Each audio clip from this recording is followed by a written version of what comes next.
Tour. In a tiny house, nestled between towering city buildings that seemed to touch the clouds, lived a young girl named Elara. Her home was a patchwork of salvaged wood and corrugated tin, small enough that she could touch both walls just by stretching out her arms. From her window, she could see the glittering lights of the sprawling metropolis, a constant reminder of a world that felt a million miles away. Every morning, Elara would wake up to the sounds of the city, a symphony of hurried footsteps, distant sirens, and the low hum of endless traffic.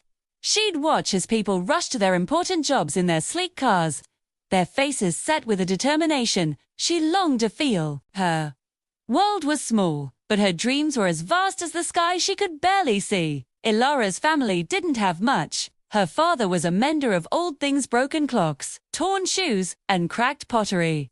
Her mother wove beautiful tapestries from discarded threads she collected around the city. They taught Elara that there was value in what others threw away, that with a little care and imagination, anything could be made beautiful and useful again. One day, while exploring an alleyway, Elara found a broken music box. It was tarnished and dented, its delicate ballerina snapped off at the ankles.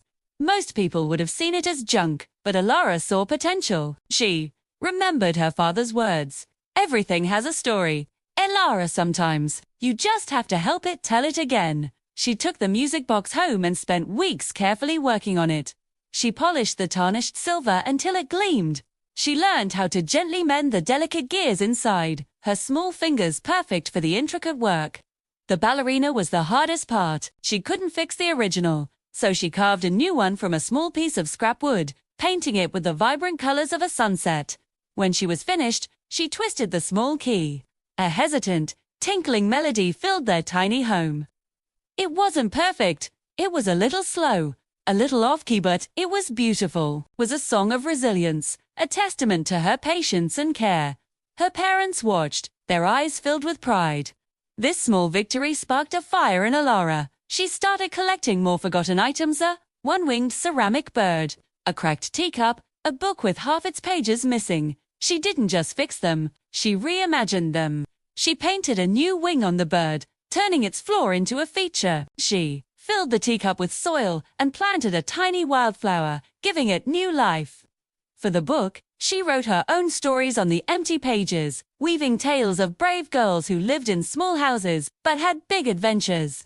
Soon, her little corner of the world became a gallery of restored treasures. People from the neighborhood, drawn by the vibrant colors and the sound of the mended music box, started to visit. They saw the beauty in her creations and were inspired. They began to see their own lives, their own struggles, not as limitations, but as opportunities for creativity. One afternoon, a well-dressed woman, the owner of a large downtown art gallery, happened to be walking through the neighborhood. She was lost, but the sight of Elara's colorful display stopped her in her tracks. She was captivated by the story. Each piece told a story of hope, renewal, and finding beauty in imperfection. The woman asked Elara about her work. Hesitantly at first, Elara shared her philosophy, the lessons her parents had taught her. The gallery owner was moved. "This isn't just repaired junk," she said, her voice filled with awe. "This is art. It's wabi-sabi, the art of finding beauty in imperfection. Your work has more soul than half the pieces in my gallery." She offered Elara a chance to display her creations in a special exhibition. Elara was stunned. Her in a real gallery. It felt like a dream. With her family's encouragement, she said yes. Her exhibition, titled The Beauty of the Broken, was a phenomenal success. People from all over the city came to see her work. They weren't just drawn to the art itself, but to the powerful message behind it. They saw that something broken could be made whole again, not by hiding its scars, but by celebrating them. Elara's story spread, a tale of a girl from a small house who taught a big city to see the world differently. Elara never moved from her tiny house. It was her foundation, her inspiration. But her world expanded in ways she had never imagined. She opened a small workshop, teaching others the art of mending and creating. She showed them that you don't need a grand studio or expensive materials to make something beautiful. All you need is a little imagination, a lot of heart, and the courage to see the potential in the broken pieces. Her story reminds us of a profound truth. Our circumstances do not define our worth. The size of your house doesn't determine the size of your dreams. Your beginnings don't dictate your end. Like the broken music box, our own flaws, our own struggles, our own broken parts are not things to be hidden. They are part of our story.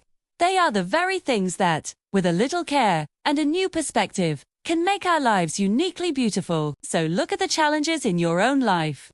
Don't see them as walls, but as materials. What can you build? What can you create? Your greatest masterpiece might just be waiting in the pieces you thought were broken. Thank you so much for watching and sharing this time with me, Fee.